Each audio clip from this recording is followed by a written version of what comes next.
한국 최초의 이민은 제가 살던 하와이였습니다. 인천 내리감리 교회에서 약 102명 재물포항을 떠나 호노룰루 항으로 들어갑니다. 그들은 1903년 하와이 사탕수수밭에서 하루 1불이 안 되는 75센트, 요즘 말하면 1,000원도 안 되겠죠. 그 노임을 받아서 한국 최초의 1세대 퍼스트 제너레이션으로 살면서 돈을 꼬깃꼬깃 모아서 독립운동 자금을 마련해서 본국으로 보내옵니다. 지금도 오하우, 호놀룰루 국제공항에 있는 오하우, 이 아일랜드, 이 섬 묘지에는, 이 세메터리에는 독립운동가들의 묘비가 그대로 새겨져 있고, 독립운동의 흔적이 남아있는 교회들이 많은데 그 중에 릴리 한인 기독교회는 이승만 박사가 있던 교회이기도 한데요. 하와이 애국단을 결성을 해서 상하이 임시정부에 독립자금을 전달하기도 하였다라는 역사적인 맥락을 아마 아시는 분이 많을 텐데요. 사진 2장을 제가 조금 따왔어요. 인터넷에도 있습니다만은 여러분이 이해를 돕기 위해서 고맙습니다, 감사합니다 라는 묘비에 저들의 독립 희생이 없었다면 오늘의 우리가 이 아름다운 대한민국 사회를 살아낼 수 있었을까 조금 한번 스스로를 돌아보게 되고, 오늘의 우리의 현재적인 이 아름다움의 대한민국의 풍요로움이 저들의 헌신과 저들의 충성됨이 없었다면 과연 우리에게는 가능했을까 하는 생각을 감히 해보게 되고요. 거기는 황마리아라든지 뭐 이런 여성 독립운동가들 대단히 많았고, 지금은 4세대, 5세대까지 가서 문대양 대법관이라든지 그들은 전부 이제 영어권이에요. 한국 사람이 완전 영어권입니다. 주류 사회에 다 뿌리를 내렸고요. 근데 그 다음 사진을 보면 아까 말한 독립운동 자금을 모았던 여러 교회들, 올리브 뭐 연합감리교회도 있고 그런데 저기 이승만 박사가 있었던 릴리 한인 기독교회는 제 친구 목사가 지금 마이애미에 가서 목회하지만 지금은 그때 그 당시에는 하와이에서 같이 목회할 때 여러 번 자주 만나기도 하고 저 예배당도 가고 저 교회 뜰에도 갔는데 거기 보면 동상 하나가 나와 있는데 이게 바로 이승만 박사입니다. 그러니까 역사적인 맥락이 있는 교회인 거죠. 그리고 독립운동의 어떤 희생정신이 거기에서 출현하고 있었다라고 볼 수 있는 겁니다. 그런데 이제 사진은 그냥 여러분의 잔상 속에 남겨놓으시고 좀 슬픈 이야기를 하면요. 박용만 독립운동가는 하와이에 군사학교를 세우고 한국 청년들을 잘 훈련해서 자주 독립에 임하자 힘을 쏟자라고 주장을 했습니다. 반면 이승만 박사는 국권을 찾는 데 있어서 교육과 외교에 힘을 쏟아서 자주 독립을 꾀하자라는 주장을 했어요. 둘 다 맞는 이야기라고 저는 생각합니다. 그런데 문제는 의견이 갈렸다는 거고, 그로 인해서 파벌 싸움으로 번져갔는데 극렬청, 열혈 분자 가운데 진국이라고 하는 청년은 이승만 박사를 암살할 계획을 만듭니다. 같은 대한민국 사람 아닙니까? 대한독립을 위해서 일하는 사람들 아니었어요. 결국 애국을 위해 일하던 애국지사들 모두가 독립을 위해서 뛰어다니고 땀 흘리고 이랬지만 분열되고 분파되면서 하와이 이민사회가 통증으로 가득 차버린, 이게 아플 통자예요. 아픈 세상이 되어버렸다. 오늘의 우리 사회, 우리 민족은 어때요? 우리의 현실은 어떨까요? 한국 교회가 한 번 하나님을 예배하는 믿음으로 융합, 통합하며 지내야 할 터인데 왜 그렇게 많이 분열하고 분파하고 교단을 차리는지, 교파 교리의 분열과 분파 현상으로 세상에 심한 통증과 아픔을 안겨다 주는 전날의 한국 교회는 혹 아니었을까? 지금이라도 고치고 회개하고 잘하고 있는 걸까? 하는 자성하는 마음이 저는 목회자로서 생겨날 수밖에 없습니다. 설교 제목이 분열 분파의 통세상, 융합 통합의 통세상인데 위의 통은 아플 통자고요, 밑에 통은 소통, 흐르다라는 뜻이에요. 여러분 한번 따라해 보겠습니다. 만일 서로 물고 먹으면 피차 멸망할까 조심하라. 피차 멸망할까 조심하라. 갈라디아서 5장 15절 말씀. 갈라디아서 5장 15절 말씀. 이 말씀 우리가 늘 지나가면서 읽었을 거 아니에요. 이 말씀이 진리란 것은 오늘의 작금의 역사를 보면서 우리는 충분히 깨닫는데요. 이 말씀처럼 자기 주장, 자기 입장만 내세우면서 분열하고 분파되어지면 통증이 강력하게 밀려오는, 통증이 꽉 차버린 통세상이 될 것은 너무나 자명한 사실이고, 그럼에도 불구하고 서로의 다름을 수용하고 융합, 통합하며 살아낸다면 혈맥 속에, 저와 여러분의 정맥과 동맥, 혈맥 속에 심장이 뿜어내는 피가 잘 흘러가서 온몸이 건강하고 우리 안에 있는 모든 염증들을 치료해내는 것처럼, 인간 사회, 우리가 발디고 사는 우리 조국의 사회, 우리 민족의 사회가 건실하고 건강한 통세상을 이루어가게 되는 것이다라는 성서의 비전과 희망을 여러분이 옮기기 위해서 제가 오늘 이 설교를 준비했습니다. 그렇다면 여러분, 지금 우리에게는 어떤 기도가 필요합니까? 내 비즈니스가 잘 되면 좋겠습니까? 물론이죠. 내 자녀가 좋은 대학에 진출하면 좋겠습니까? 물론이죠. 그러나 그보다 선행하고 선제하는 우선적인 기도는 어떤 겁니까? 성령에 충만해진 초대교회처럼 어떤 파벌도 분열도 용납하지 않고 교회와 교회가, 성도와 성도가 연합되어져서 서로를 알아듣고 소통하고 용납하는 흐르는 세상을 빚어내는 그리스도의 교회가 되게 주옵소서라고 교단 본부를 향하여, 노회와 총회를 향하여, 이 땅의 기독교 지도자들을 향하여, 총회장들을 바라보며, 아니면 우리 모두가 그 각자의 작은 벽돌들이 되어 그 사명의 작은 뒷받침을 하게 해달라고 그리스도적 교회를 꿈꾸는 그런 기도가 우리의 사업보다, 우리 비즈니스보다, 우리 자식들보다 훨씬 앞서는 기도가 아닐까요? 그 참 아멘 안 하는 거 보세요. 맞습니까? 맞습니까? 그 억지로 시켜서 아멘 하시면 어쩝니까? 이게 진리라니까요. 저 여러분 그리스도인데 목적인데 그리스도의 나라 아니에요? 또 아멘 안 한다. 여러분 아멘, I think so, 나는 그렇게 생각합니다, 동의합니다 할 때 I agree, 그러면 아멘 하시는 거예요. 꼭 시켜서 아멘 하셔야 돼요. 시온은 알아서 하십시오. 또 시키면 잘해요. 또 고맙습니다. 잘 따라오셔야죠. 무슨 말이냐면 그 기도가 빠지면 우리가 그리스도인이라 말할 수 있겠어요? 오늘 신약 본문 사도행전 2장 1절로 13절을 여러분이 속인데, 이것은 지금 유아 유치부부터 청년부, 우리 장년부까지 오늘 원인어프를 11월 말까지 하니까 동일한 본문과 텍스트를 가지고 설교를 합니다. 저도 이 본문에 묶이니까 설교하기가 참 쉽지는 않아요. 그러나 열심히 설교 준비를 했고요. 여러분에게 이 말씀을 옮길 텐데요. 배타적 선민신앙에 젖어서 타민족과는 소통을 거절해버렸던 주다이즘, 유대교가 온 세계 열방과 융합하고 통합하는 소통 공동체, 곧 통기독교로 태어나게 되는, 이제 유대교에서 기독교가 나오는 거예요. 이제는 이 기독교는 유대교가 아닌 것입니다. 새로운 하나님의 나라가 태생하는, 태어나는 사건을 보여주는 말씀이 오늘 본문인데요. 오늘 본문에서 가장 중요한 사건이 뭐냐면 성령의 강림 사건입니다. 십자가에서 죽어서 부활하신 예수의 영 성령이 초대교회에 내려오신 사건인데요. 교회 사가들은 성령이 초대교회 충만히 임하게 되는 사건을 교회의 오리진, 기원으로 보는 거예요. 성령이 왔기 때문에 기독교회가 이제 첫 호흡을 터뜨렸다. 교회의 기원이 성령인 거죠. 그러니까 교회 안에 성령이 없다면 교회가 아니고 인간의 이합집산과 같은 정치 공동체가 될 가능성을 안고 있는 거죠.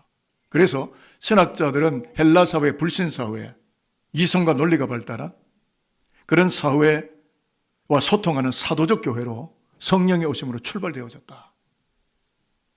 저희의 이야기가 아니라 교회 사가들이나 신학자들의 이야기입니다. 자, 본문으로 들어가서 1절 4절을 보면 성령 강림의 오순절 펜테코스트에 일어나는데, 성령 강림에 뚜렷하게 나타난 괄목할 만한 현상이 뭐냐면 불처럼 바람처럼 성령의 초대교회에 이렇게 루프, 지붕을 뚫고 덮고 성령이 그 안에 들어가신 거예요. 성령이 깊이 임재하니까 new language, 새로운 언어가 그들의 입에서, 그들의 존재 속에서 터져나오기를 시작하게 되었다. 언어의 폭발, 언어의 혁명, 언어의 새로운 도래가 시작되었다라는 것인데요. 조금 더 설명이 저는 필요할 거라고 생각합니다. 오순절 펜테코스트, 이 오순절은 유대교의 명절이기 때문에 천하 각국에 흩어져 있던 유대인들이 오순절을 지키려고 고국 예루살렘에 돌아옵니다. 순례자가 되어서. 근데 그들은 누구냐면 그들 대부분은 BC 586년 바벨론 포로지에 끌려갔던 유대인들입니다. 근데 그 이후에 물론 돌아오기도 하고 했지만 팔레스타인 근역 근동 지방에 거주하면서 유대교적인 종교 관습과 규범을 지키면서 살아오고 있던 굉장히 경건한 유대인들이었습니다.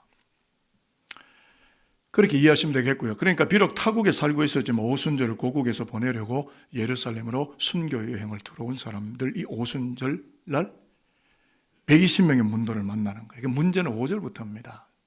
5절에 보니까 소통이 시작돼요. 성령이 오니까. 그전에는 외국과 이 반유대계에 대해서는 아예 꿈쩍도 하지 않고 아예 아주 배타성을 갖고 있던 유대교가 기독교로 넘어갑니다. 여기 성령이 오시기 때문에 가능한 거죠. 자, 5절을 우리가 읽어보고 그때는 오순절입니다. 같이 읽어볼까요? 시작. 그때 경건한 유대인들이 천하 각국으로부터 와서 예루살렘에 머물러 있다. 예루살렘에 와서 마가의 다락방 근역으로 갔는데 이상한 소리가, 이상한 노이즈가 들리는 거예요.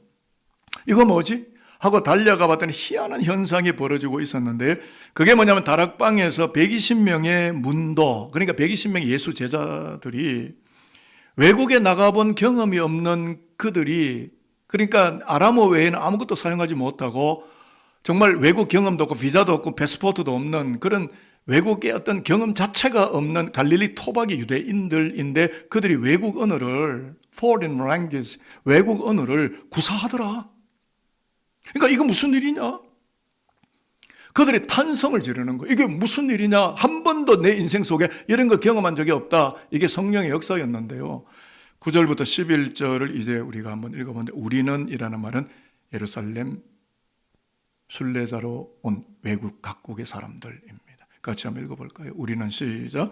우리는 바데인과 메데인과 엘람인과 또 메소포타미아, 유대와 갑바도기아, 본도와 아시아, 부르기아와 밤빌리아, 애국과 및 구레네에 가까운 리비아 여러 지방에 사는 사람들과 로마로부터 온 나그네 곧 유대인과 유대교에 들어온 사람들과 그레데인과 아라비아인들이라 우리가 다 우리의 각 언어로 하나님의 큰 일을 말함을 듣는도다 하고. 분위기가 느껴지십니까? 그들이 뭐라고 하느냐면 우리가 우리의 언어로 듣다니. 통역자가 없는 거예요. 우리가 우리 언어로 듣다니 이게 뭔 일? 뭐지? 한 번도 경험해보지 못한. 여러분 어떠세요? 신앙생활하면서 교회생활하면서 늘 이성과 논리로 이해하는 만큼 하나님을 이해하려 하십니까? 그래서 하나님 이해되셨나요? 하나님 우리의 이해 속에 갇힐 분이 아니에요. 우리의 논리의 중겉을 안에 하나님이 들어오실 분이 아닙니다. 우리 위에서 내려오십니다. 또 아멘 안 한다. 하나님 우리 위에 계셔요. 예? 과학 위에 계셔요. 이게 넌 사이언스가 아니라 슈퍼 사이언스라고 해요. 자꾸 과학의 지식과 이론으로 뭔가 하나님에 대한 이해를 자꾸 추구하는데 절대 아닙니다. 기도하셔야 되고 성령 받으셔야 돼요. 성령이 내려오니까 외국에서 온 사람들, 이거 무슨 뭐야? 이게 무슨 일이야? 그러니까 역사적으로, 지리적으로, 언어학적으로 보면 주중에 연한 나라의 이 디아스포라 유대인들이 흩어져 살았잖아요. 근데 예루살렘 순례자로 이제 들어왔는데 갈릴리 이 본토 사람들이요, 자기들이 외국에 살면서 구사하고 들었던 이 언어들을 구사하는 걸 저들이 경험을 하면서 와, 하나님이 큰 일을 이루셨구나. 와, 이런 일들이 하나님 안에서 일어나는구나 라고 탄성을 질렀다, 이런 이야기예요. 그래서 이 나라들이 어떤 나라들이냐 제가 좀 조사를 하고 AI에게 물어보기도 했어요. 그랬더니 바데, 메데, 엘람, 메소포타미아, 갑바도기아, 본도 또는 아시아, 부르기아, 밤빌리아, 애굽, 리비아, 구레네, 로마, 그레데, 아라비아, 이 나라들이 어떤 나라냐고 제가 AI에게 좀 물어봤어요. 야, 이 나라가 어떤 나라들이냐? 이랬더니 답이 잭각 오더라고요. 오늘의 이란, 이라크, 터키, 그러니까 튀르키예죠. 이집트, 리비아, 이탈리아, 그리스, 사우디아라비아, 요르단, 시리아, 투르크메니스탄, 아프가니스탄 등등에서 왔다. 이건 AI가 저한테 대답을 해준 거예요. 설교 준비하다 보니까 너무 궁금하니까. 이게 무슨 말이냐면 각국의 다양한 나라에서 살던 그들이, 물론 그들은 유대인들입니다. 그런데 그들의 언어가 이미 외국의 언어라고요. 우리 한국 애들이 외국 나가서 살면 한국말 밥 드셨어요? 뭐 이렇게 말하는, 한국말 참 어려워요. 뭐 이렇게 말해.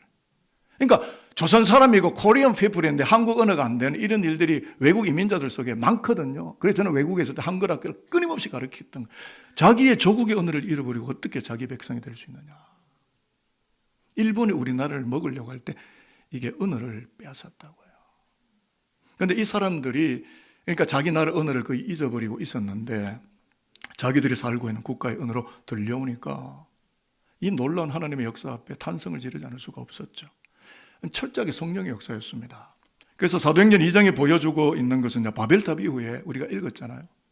하나님이 그들이 교만한 아성을 쌓으니까 하나님이 흩어버렸습니다. 그렇게 해서 흩어지고 분열되던 방언들이 융합되고 통합되는 소통의 역사, 통역사가 성령 강림으로 인해서 예루살렘 초대교회에 나타나기를 시작했고 예루살렘에 왔던 순례자들은 이것을 목격하게 되었다. 이것을 사도행전에 저자인 의원 누가가 이걸 우리에게 전달하고 있는 거죠. 그러니까 여러분 보세요. 이성적으로나 논리적으로나 생각을 해보면 초대교회에 나타난 이 방언은 이제껏 내가 한 번도 구사해보지 못한 언어가 내 입에서 터지는 거예요. 이게 방언의 역사인데 성령 받으면 방언의 역사가 가끔씩 터져요. 제 주변에 그렇게 방언 터진 분들이 많고 아마 여러분 중에 방언을 못 받으신 분도 있고 방언을 받으신 분도 있으실 텐데요. 방언은 하나님의 백성이라는 하나의 표식이 되고 성령이 나와 함께 하신 하나의 표식 중에 하나가 되지만 그것이 모든 구원의 완결이라고 떠드는 것은 잘못된 구원론입니다. 저 여의도 같은 어느 교단에는 막 방언 막 터지게 해준다고 막 한 곳에 몰아놓고 막 떼떼떼떼떼떼떼떼 하면서 방언을 막 가르치는데 잘못된 행위입니다. 방언은 성령이 주시는 거지 사람이 인간 목사가 집합체로 만들어서 줄 수 있는 그런 나눠주고 분배해주는 게 성령이 될 수가 없습니다. 그건 방언의 역사가 아닌 거죠. 그러니까 이 방언은요 신비한 언어입니다. 하늘에 속한 언어입니다. 성령의 언어입니다. 그러니까 당사자도 말하면서도 이게 무슨 말인지 모르기도 하고 방언 통역 은사를 받은 사람은 자기가 방언을 하고 방언을 통역하는 사람도 있고 그러니까 모라지경과 무아지경에 들어가서 이 언어를 말하는 경우가 많기 때문에 그 구사는 자기 자신도 이것을 모르는 경우가 많고요. 그러니까 신령한 것은 신령한 것으로 분별한다는 사도 바울의 이야기처럼 이 신령한 것을 분별할 능력이 없는 이성과 논리가 있는 사람은 이 방언의 역사를 이해할 수가 없는 거예요. 가끔씩 우리가 교회를 이해할 수 없고 하나님의 나라를 이해할 수 없고 십자가의 이 복음의 역사를 이해를 못하는 것은 우리가 성령으로 보지 않고 뭘로 봅니까? 세상의 학식과 자기의 종교 경험과 자기의 논리와 어떤 공부한 학문의 힘으로 이것을 끝까지 이해하려고 덤벼드니까 이게 이해가 안 되지만 성령으로만 성령의 역사를 이해할 수 있기 때문에 결국 이 순례자들은 이 현상이 괴이하게 보이고 결국 술 취했구나. 술주정으로 몰아갑니다. 자, 13절을 한번 읽어볼까요? 거의 이제 후반부로 왔는데요. 또 어떤 대개는 와 놀랍다 이랬는데요. 어떤 이들은 이해가 안 되니까 술로 몰아가는 거예요. 같이 한번 읽어볼까요? 시작. 또 어떤 이들은 조롱하여 이르되 그들이 새 술에 취하였다 하더라. They have had too much wine이라고 나옵니다. 그들이 술을 너무 많이 먹었구나. 술 취했구나.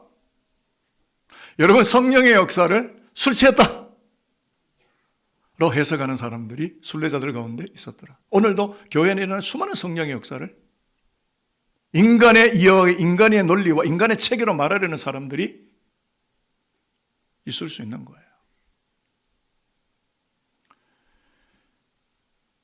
왜 술 취한 것으로 봅니까? 이해가 안 되니까.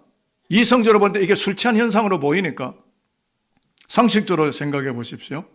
통역사가 없는데 통역대에 귀를 뚫고 들어오니까 요즘 그 AIRPOD, APOD, 아이폰과 연동되는 통역기, 이어폰이 있어요.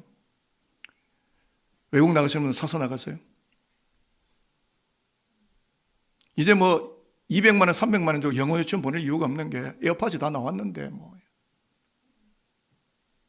에어팟 하나면요, 뭐 에스파뇰어도 나오고 뭐 Chinese, Japanese, 뭐 Germany 안 나오는 게 없어요. 다 나옵니다. 통역기가 다 나와 있다고요. 핸드폰 하나에도 다 번역기가 다 나와 있어요, 사실은. 안 되면 핸드폰 딱 가되면 다 번역이 됩니다. 그런 시대입니다.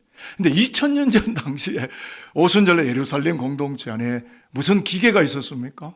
그런데 통역사도 없는데 이것이 통역에 대해서 통역관이 없는데 귀에 막 기도 소리가 막 들려오는 거예요. 자기들의 언어로.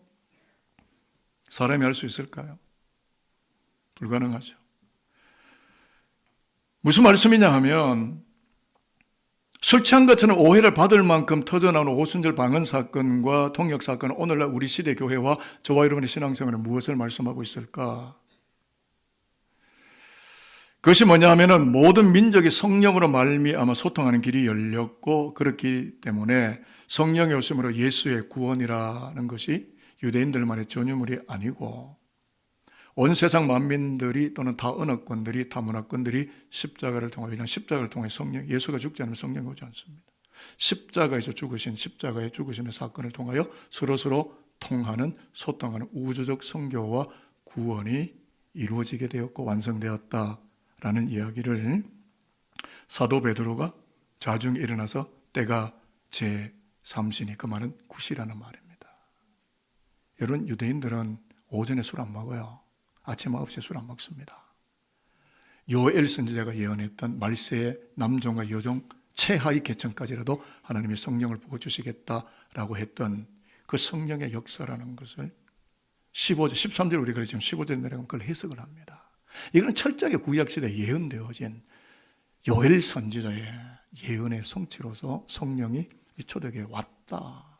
그리고 이런 희한한 언어들이 터졌다.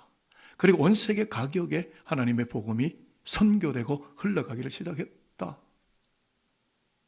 이게 사도행전 2장 전체의 이야기입니다. 그러면 말씀을 들으면서 우리가 던져야 될 질문이, 이거는 우리에게 뭘 말씀하느냐?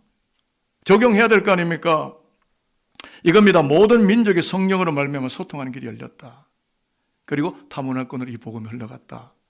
우주적 선교 구원이 이루어졌다.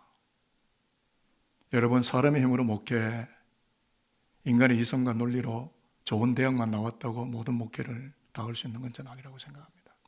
기도하는 사람, 성령이 임하시는 사람, 성령의 동행이 되는 사람, 똑똑한 사람이 신앙생활을 잘하는 것이 아니라 성령의 기름 부으심을 받은 사람들이 하나님의 음성을 듣고 하나님의 뜻을 알고 하나님의 말씀을 이해하고 하나님의 영의 은혜를 구사하는 하나님의 사람들로 세워지게 됩니다. 그러니까 오순절 성령 강림으로 서로 다른 배경 속에 살았던 120명 갈릴리 제자들과 각국에서 온 순례자들이 서로 사실은 언어가 소통이 안 되는 사람들이죠. 그런데 서로 소통이 이루어졌다라고 하는 것은요, 분열되고 분파되어졌던 인간 역사가 성령 안으로 들어갈 때 한 가족, one family, 한 가족으로 융합되고 통합되는 통세상이 열려지게 되는 비전과 희망을 이 오순절 성령의 기름 부으심을 통하여 오늘의 역사 속에 보여주고 있었다 하는 이야기입니다. 저는 대한민국에 태어나고 대한민국에서 죽을 사람입니다. 물론 외국에 살다 봤지만 한국에서 태어나고 한국에서 죽을 이야기입니다. 저는 4대째 기독교 신앙에서 태어난 사람입니다.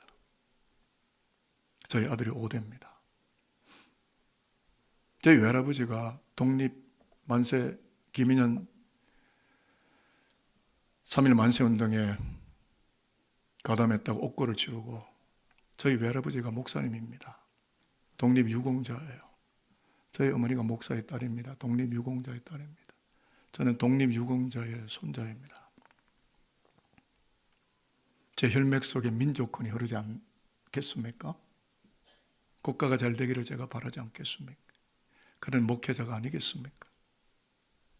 청와대 위에 성령이 내려오시기를, 국회의사당 위에 성령이 내려오시기를, 저와 여러분의 삶에 분열되고 분파된 통증 많은 세상 속에 성령이 내려오시기를. 제가 담임 목사는 23년째입니다. 제가 지금까지 그 기도해요. 제발 쪼개지 마라. 제발 통합하라. 우리 교단이 통합교단인 건 아주 잘하는 건데 합동청만 가도 200개가 넘어요. 교단 교파가. 다 오야봉하고 싶은 겁니까? 하나님만이 우리의 오야봉이지. 우리 시대 누가 오야봉이에요? 여러분 이 교회 산들께 오야봉하고 싶은 겁니까? 그런 생각 일랑 허덜덜덜 마시고, 그런 생각 깨끗하게 지워버리고 그리스도의 종된 모습으로 성령의 기름 부으심을 통하여 하나님이 나의 입술을 통하여 나의 존재를 통하여 전달하기를 원한 그 언어를 통하여 이 시대에 비전과 희망을 전하고 국회의원들을 선교해서 여당 야당할 것 없이 우리가 다 전도하고 구원시켜서, 아멘 많이 안 하네요. 이거는 전도해서 우리나라가 정말 통증 있는 세상이 아니라 통하는 세상 되기를 위해서 여러분 기도하실 겁니까? 기도해 주십시오. 한번 따라하겠습니다. 성령은 하나 되게 하는 영이시고 하나 되게 하는 영이시고 분단 분파되고 분산 분열된 곳을 융합하고 통합하는 소통의 영이시다. 믿어지십니까? 저의 고백입니다. 자, 이것이 정언된 말씀이 고린도전서 12장 13절에 사도 바울이 고린도 교회를 향하여 나 바울과 고린도 교회 여러분들 우리가 성령을 마셨다라고 이야기를 합니다. 같이 읽을까요? 우리가 시작. 우리가 유대인이나 헬라인이나 종이나 자유자나 다 한 성령으로 세례를 받아 한 몸이 되었고 또 다 한 성령을 마시게 하셨느니라. 제가 설명할게요. 예수의 십자가는 한 민족 한 인종을 위한 것이 절대 아니고 전 인류를 위한 것이므로 예수의 영 성령이 임하시게 되면 인종, 민족, 신분, 계급을 초월하고 뛰어넘는 함께 어우러지고 통합하는 통세상을 이룬다라고 하는 사실입니다. 예수의 구원은 지금 80억 인구에 달하는 글로벌을 향하고 있다라는 것입니다. 우리가 그 성령의 통로가 될 것이냐 하는 것이죠. 그렇습니다. 예수 안에는 백인도 흑인도 없습니다. 종이나 자주자도 없습니다. 빌레몬은 주인이고 오네시모는 탈주 노예인데 서로 형제가 됐고 초대교회 교부를 만들어냅니다. 기독교니까 가능한 거예요. 예수의 영 성령은 분열 분파되었던 인류를 융합 통합해 나가게 되면서 이제는 종과 자주자가 아니라 백인과 흑인이 아니라 형제 자매로 오직 하나 하나님의 백성 하나님의 자녀로 사라지게 되는 바로 그 통세상을 이루는 것이 기독교 선교와 기독교 구원의 시작과 마지막 전말이다 라는 것입니다. 말씀 마치도록 하겠습니다. 이 사도행전 2장 전반부를 읽었는데 2장 마지막을 가면 성령이 이루시는 역사가 결말로 나타나게 되는데요. 가진 자 못 가진 자가 빈부의 문제나 재물의 문제로 단절되거나 통증을 느끼는 통세상이나 지금 1대 99의 싸움을 온 세상 뉴욕 온 세계 어디든지 빈익빈 부익부의 싸움을 하잖아요. 가진 자 못 가진 자의 극렬한 이 재물의 재화의 분화 현상 때문에 모두가 괴롭고 힘들게 산다고요. 가진 자는 가진 자들, 없는 자는 없는 자들. 그런데 성령이 오게 되니까 어떻게 됩니까? 성령이 흐르는 초대교회는 서로 유무, 있는 자 없는 자가 상관없이 상통하고 사도들의 발 앞에 가져오고 나누고 먹고 마시며 건강히 흘러가는 소통의 세상, 통세상을 드러내고 있다. 대조사회입니다. 이 시대가 만들 수 없는 대립되는 대조사회를 성령 공동체인 초대교회가 보여주었다. 그렇다면 저와 여러분이 섬기는 산돌교회가 이 목동이나 아시아나 온 세계에 이런 대조사회, 하나님의 영광이 흐르고 서로의 빈부의 문제, 서로의 어떤 지역적인 문제가 다 해결되고 하나로 통합되는 통합의 역사, 통의 역사를 이루는 하나님의 공동체가 오늘의 산돌교회가 되어야 되지 않겠느냐는 마음으로 이 비전의 말씀을 여러분에게 전달하게 됐습니다. 축복합니다. 성령 충만하셔서 하나님과 사랑과 역사와 융합하고 통합하는 통세상을 이루며 살아가는 선교의 견인차들, 기독교 구원의 앞선 맏형들, 맏딸들로 살아가는 저와 여러분 모두가 되시기를 주님의 이름으로 축복하도록 하겠습니다. 옆에 분에게 이제 한번 인사하겠습니다. 이번 추석 명절에 당신이 던지는 언어가 성령이 주시는 언어가 되시기를, 융합하고 통합하는 언어가 되시기를, 그래서 추석 명절에 행복해지시기를 진심으로 축복합니다. 즐거운 행복한 명절 되시기를 바라겠습니다. 기도하겠습니다.